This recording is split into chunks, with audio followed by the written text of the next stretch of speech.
cardiologist. Dr. Gupta has been instrumental in bringing the concept of free treatment of life-saving bypass surgery and angioplasty for poor patients of India. He is often referred as the bridge between European and Indian cardiologists. With this long list of achievements and glory, may I take this opportunity to invite Dr. Vivek Gupta sir to kindly share his thoughts.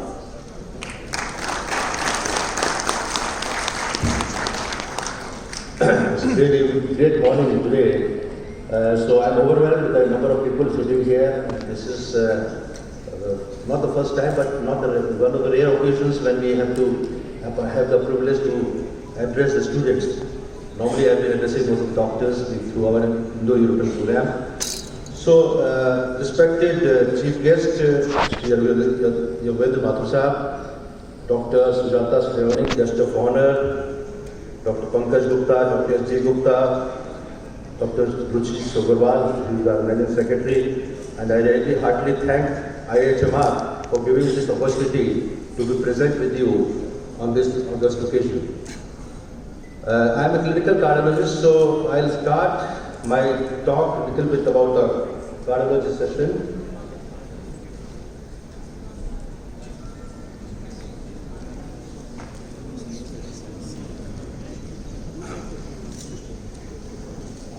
So, because being a cardiologist, I think as a student, you should know that the heart burden is growing greatly. We have angina, everybody knows about angina, so I'll talk about angina, I'll talk about heart attack, what is chest pain, what is non-cardiac chest pain. A lot of time people get confused, heart and vessel dard and non-cardiac. I'll talk about angioplasty, I'll talk about TAVI, which is a non-surgical closure of aortic, non-surgical replacement of aortic valve, which is a new technology, and I was privileged to be one of those people who started this technique in France in 2002 and 1998. And then I will talk about the challenges of the healthcare. So, I don't know, we have the slides, you can put the slides to you. Actually, the slides, the first slide, which I wanted. So, heart attack is a real cause of concern. 50% patients do not reach hospital. This is the statistics of India. And those who reach hospital, they have a grim, until they reach a place where they have a possibility of thrombolysis or the possibility of urgent or acute angiography followed by angioplasty, the survival rate is not so good. What is heart attack? Heart attack is because of the occlusion of one of the coronary arteries of the heart. I don't know, many people may be knowing about biology, they must have read. Heart is a muscular organ. What is heart? Heart is a muscular organ which supplies blood to the whole of the body. It's only doing that. It is just a supply to the brain. Brain is the seat of life. Seat of life is not heart, it is the brain. The brain gets constant supply of blood from the pump which is happening right from the time the fetus is there in the heart until the death. Then every organ of the body has time to rest. The hand rests, the eyes rest, the brain also rests when you sleep. But the heart has no time to rest. And therefore heart becomes so crucial. And therefore everybody is afraid of heart because sudden cardiac arrest can lead to death. The stroke, which is a blockage of the artery which supplies the brain, does not cause instant death. But cardiac arrest can cause instant death, and we don't want death. So the heart attack is because of the occlusion. Why the heart attack happens? There are 3 coronary arteries which supplies blood to the heart. You see, if you see the pulse, what is pulse? Pulse is one of the branch of the artery which is supplying the hand. And if you occlude the pulse like this, the hand becomes white. As soon as you open it, it becomes red. This supply to the head is coming from the radial and ulnar artery. Similarly, there are arteries which supply blood to the heart and it's not visible on the body. You cannot palpate it because it's lying inside the thoracic cage. These 3 arteries, 2 on the left and 1 on the right, I repeat, these 3 arteries are the seat of life because they supply blood to the organ. Heart is supplying the blood to the whole of the body, but for its own functioning, the heart requires the blood supply like the radial artery supplying to the head. And these arteries are known as coronary arteries. And these are only 3 in number. And very important, they are very thin. They are only 3 millimeter to 3.5 millimeter lumen. You see the whole body, the life is dependent upon the heart. The heart is being supplied by the 3 arteries, and these 3 arteries are having a diameter of only 3.5 or 3 millimeter lumen. And if the cholesterol happens to deposit there, because of our lifestyle, because of diabetes, because of high blood pressure, because of stress, because of pollution now, which is one of the major risk factors now for the heart. If the cholesterol deposits in these arteries, the narrowing of the artery, and this leads to less supply to the organ, which is heart. When the supply is reduced, it leads to chest pain. What is pain? Pain is a very important defense mechanism. One should not shy of pain. What is pain? If somebody cut you here, you feel pain and you remove your hand. Similarly, when there is a blockage in the coronary artery, when the patient walks 1 mile or you go to the stairs, he will get pain which is known as angina.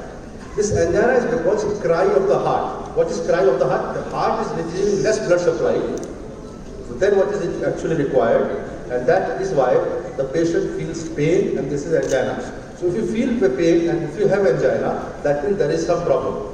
But all chest pains are not angina. This is very important because one should not feel so much panic that a lot of time patient comes, I have pain here, pain here, pain here, and we find out that it's not a cardiac pain. So I will give you 3-4 points. What is the difference between the cardiac and non-cardiac pain? This is just for the knowledge because this disease is very aggressive and is going on so rampant, especially young people are getting more and more affected.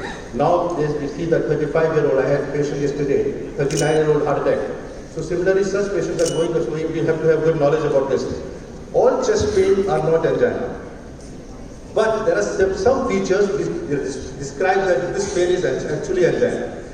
If the patient has pain on walking and it reduces by taking rest, this is clearly angina. Number 2, if the patient has large part of the chest is affected by pain, large part, a prick coming here and there lasting for a few seconds is never angina. A prick pain which is going here, aata hai chala jata, abhi aaya ekdam chala gaya, this is never angina. The pain associated with suffocation, ghabrahat, pasina, sweating is mostly heart. So there are few features which can discover, but of course ECG is very important. But I tell you, 95% of patients of angina and heart attack will have a normal ECG. This is very important. 95% of the patients who have a clearly angina will have a normal ECG, but the treadmill test will be positive. Positive means abnormal. What is treadmill test? You must have seen all this thing, but I want to give you a little example. What is it? What is treadmill test? You let the patient exercise on the treadmill. What is doing? We are not testing his muscular capacity. We are testing his heart capacity. Because when the patient exercises on treadmill, the heart rate goes up. The demand goes up. The supply is restricted. There will be ECG changes. What we check in treadmill test is actually his heart condition, not his muscular condition. A lot of people say, I was very much fatigued, so my TMT should be maybe normal, but I was fatigued, I did not take food. I said, no, it doesn't affect. Treadmill test, what we do in treadmill test, we let the patient exercise for 3 minutes, 4 minutes, 5 minutes, 6 minutes, 7 minutes, and we reach a target heart rate, which is about 130, 140, that is depending on the age. And at the heart rate, we see the ECG, and we see if there is a blockage in the artery, then ECG will be abnormal at that particular target heart rate. This is treadmill test. But EMT is also having a fallacy. I am telling you how to diagnose heart, that's what I am telling you. ECG, I told you, 95% of angina will have a normal ECG. That is, once you see ECG normal, okay. One should not be fully satisfied. Okay, ECG is very important to diagnose heart attack, but it is not the final test. Treadmill test is also not final. It is normal in at least 20% patients who have a critical blockage. This is what very important. I have seen patients, there is no well textbook. TMT done today, and patient comes after 15 years have large heart attack. He said my TMT was normal. So the fallacy of TMT is that it can be falsely normal in 20% patients. Then what to do? You have echocardiography. You know, everybody knows echocardiography. What is echocardiography? It is ultrasound of the heart. It's nothing. It's just an ultrasound image of the heart. It's a very important test because it tells you the heart functioning. It tells you the valves, how the valves are functioning, whether there is a leakage in the valve, there is stenosis of the valve. The most important part is that it can discover at least the old heart attack, which a silent heart attack is common in diabetic. How? Because when there is a heart attack, I told you that one of the arteries get completely occluded, which leads to heart attack, and that particular muscle, for example, this whole, if you see this room, this is the left side, this is the right side, this is the base, and this is the top. All these are having supply from different arteries. Once supply is gone, when this wall is gone and this wall is gone, which will be detected by echocardiography. So in echocardiography, what you see is actually the dysfunctional muscles. In normal case, you see a normal like this, so all the walls are working and they all, from all the sides, the heart is pumping well. Echocardiography will tell you that there is a regional wall motion abnormality. If this is there, this shows that one of the arteries have been occluded, therefore you have to do angiography. What is angiography? Coming on to the last test. Everybody's fear, everybody gets shy of. When I tell angiography, oh, doctor, angiography नहीं कराएंगे. It is only test like ECG. No, कुछ निकल आया तो that's very important. People want to read, ignorance is bliss. This is known fact. But ignorance is not bliss in cardiology. You don't want to be ignorant about your heart. So when I say something, somebody is thinking I'm normal, angiography kara rahe. Then doctor dawai de. How will I treat the patient unless I know that there are blockages or not? So I tell you, angiography is the safest test. It is more safe than walking on the street in India or anywhere in the world. It's safer than traveling on the road. So I tell you that if your family members have got a decision by the cardiologist to do angiography, please don't delay. Why? If you delay angiography, the blockage which was there may get that there is a plaque rupture. That very blockage which is 50% or 70%, it shows up sometime with abnormal ECG, that patient becomes normal after some time, but that percentage blockage is already existing in your heart. Artery of the heart, like the pulse, similarly. If that blockage is there, because of certain conditions, like mental stress, you must have seen in the old movies, usko ekdam sadma pahuncha deto. This is common actually. The mental stress leads to some catecholamine release in the body, and that leads to further coronary spasm. Spasm means artery getting further narrowing without blockage, and that leads to clot formation, and the patient has large heart attack and patient can die. So angiography is the only gold standard to confirm 100% whether the blockage is there or not. The very important thing, there may be minor block also. I do angiography, I find the patients, I tell that every patient has a 50% chance of finding a normal angiography despite having old angina. Or a blockage which is less critical. Suppose the patient has a blockage in 3 arteries, 50%, 20%, 60%. I will not do angioplasty. It's not indicated. It's not required. Not bypass. So all angiography do not land up in stent form. There is a public belief, there is a personal, that अगर angiography कराई तो bypass कराना पड़ सकता है या angioplasty करानी पड़ेगी. stent तो लगी रहेगा. It's not correct. It's absolutely a myth. It's absolutely wrong. Angiography is just a test where you want to find a diagnosis. If you find a double vessel disease, which is 50%, I will not do anything. I will put a statins, aspirin, clopidogrel, all these medicines which are there to prevent a heart attack in a patient who has got some blockages. But of course, if the patient has a 99% block, you have to put a stent because that can lead to heart attack and angina and death. So, angiography is very important. Now, new technique which is available is very important to tell everybody. Short of angiography is CT scan coronary angiography. CT scan coronary angiography is a new modality. For the last few years, it's available in most of the cities now, where without injecting a catheter inside, just by CT scan, you can detect a blockage. So sometimes if the patient is almost normal, it's a preventive technology. It's not that if the patient has angina, you have to do angiography. If the patient has no angina, if I feel that, okay, of all of you who are above 40, we have to do screening test, you do ECG, TMT normal, or TMT mildly abnormal, echo normal, but I would still say, if you are diabetic or high blood pressure, your family history, always do CT scan, because CT scan can detect the 30% blockage, which will never be detected by TMT or echo. TMT will be abnormal, very important test I am telling you, very important, one should always focus on this, my word. TMT will be abnormal only if you have blockage more than 70-80%. That means if you have 3 blockages, 50%, 40%, 60%, the TMT will remain normal. These 60% blockage, because of certain bad conditions of the body, can rupture and lead to clot formation. That is why that normal TMT can have a heart attack after a few days or few months, depending upon its condition. They have a possibility. That means TMT is not final. So I tell you that all the family members of all the students, if they are above 40, please do the screening test of CT coronary angiography at least once in 5 years. Once in 5 years. So this is there. So I have told you about the chest pain, which is not cardiac. But of course, all the chest pain which I see, at least 70% are not cardiac. That's very important. So one should not be afraid that everybody will have a heart attack. And I'm not there to panic you, but I will tell you the true story that one should already take care of the heart. I will show you a little about my slides and TAVI, which is there in my program of. Can we have a non-slide show, because otherwise if I take it, it will be very slow. Can we have a non-slide show? Non-slide show, just like that. Okay, I can skip a lot of slides and then go back to the. Keep it non-slide, not slide show. Then I will faster. Okay, the work completely. So TAVI as a new technique, please show the slides without slide show. So TAVI, what is TAVI? I want to tell you, it's a new technique of replacement of the aortic valve without opening the heart. This is a very important, non-slide show. This is a very important, just put escape. It's a very important technology of cancer. So we have a more aging population of 80, 85, 90 all over the world. Now India is still catching up. Yeah. You see the average time spent in France is 88 years for females and 86 years for male. For UK it's almost the same. In India, yes, this is better. In India it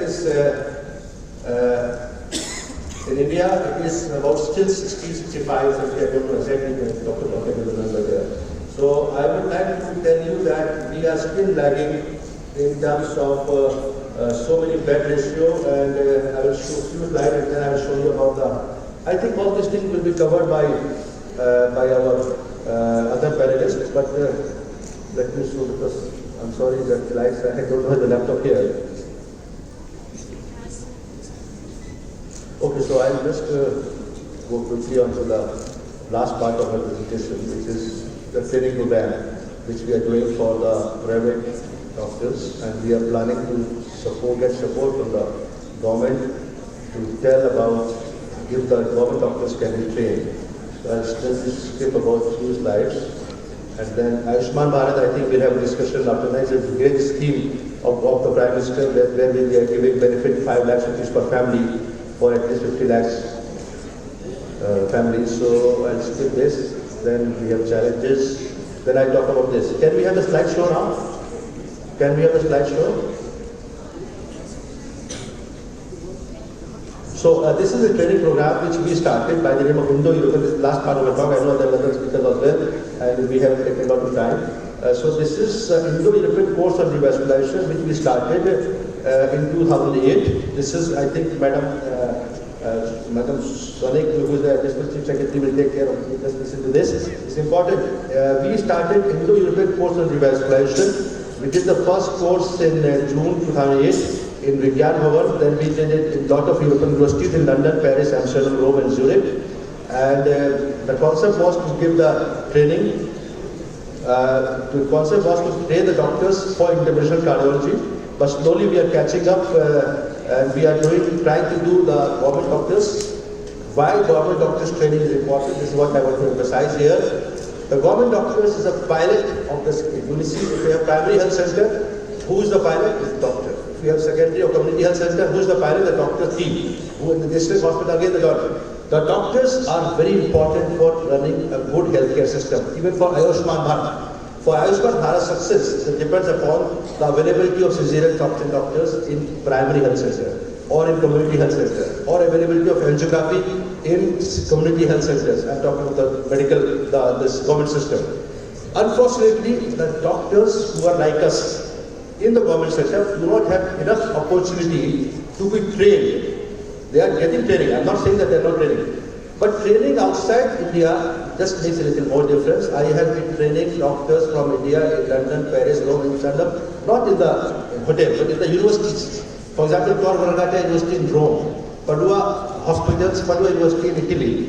We have a collaboration with the George Pompidou Hospital in Paris. We train the doctors there. I'll just take last 1 minute. I request that the government should take initiative. I have been giving the presentation to Government of Uttar Pradesh. I'm going to be present in Rajasthan, also to Maharashtra and other places. And there is a positive feedback from Maharashtra. Recently I got a call from Bhopal, Madhya Pradesh, that these doctors' training will actually help to successfully implement IHMR Bharat, because every patient cannot be treated in a private hospital.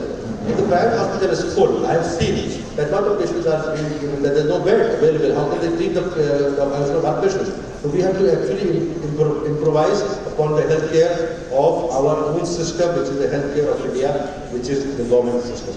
Thank you very much, and thank Dr. Pankaj Gupta with my own heart to give the time and the opportunity to speak to the students. I know it is long, but I want to speak much more, but the time is limited. Thank you very much for this opportunity. I am very much impressed by IHMR, which is one of the very old universities. Dr. Gupta, I really compliment you for this. Thank you.